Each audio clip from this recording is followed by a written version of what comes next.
So one of the places to look for contracts is the government website, which is called Contract Finder. And if my team can let people in so I'm not seeing the notification. Thank you. So Contract Finder is one of them.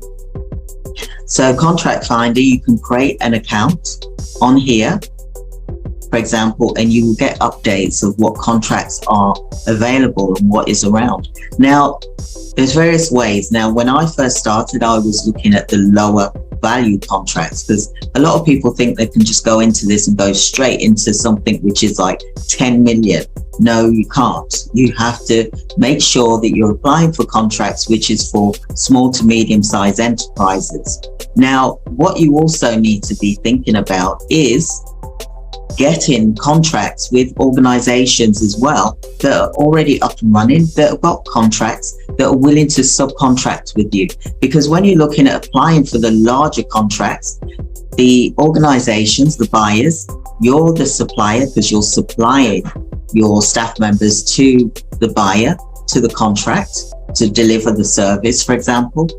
You need to be able to show that you can provide 3 references, that you've got a proven track record of delivering a service. And this is the same for when you're applying for CQC. If you have not had any managerial experience, you've not managed a care service, for example, before, then this is one way for you to get used to doing it without CQC registration.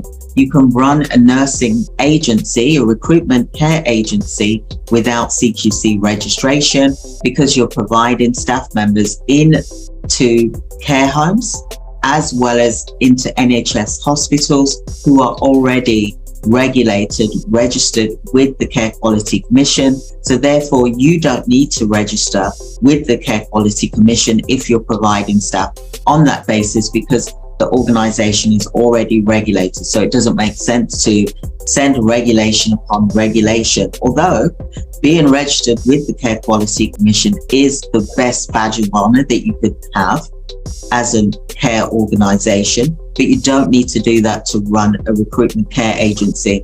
And there's many people that have been successful that's ran a care agency before without CQC registration, and they've hit, 7 figures.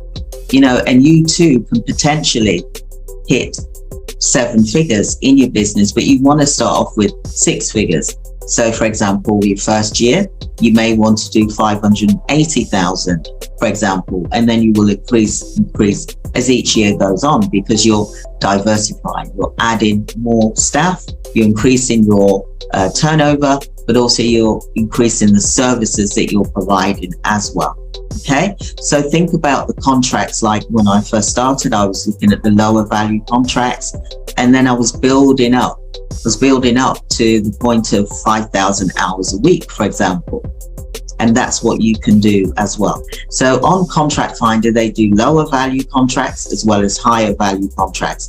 So try and look for value contracts which are under, say, 118,000, for example. And then when you want to go for the higher one, then go for ones for 118,000 or more, providing that that it says suitable for SME. Then there's no reason why you can't apply for that contract as well. So just bear that in mind. I was doing multiple small contracts, and that built up to me having a large turnover, for example, and same for clients as well.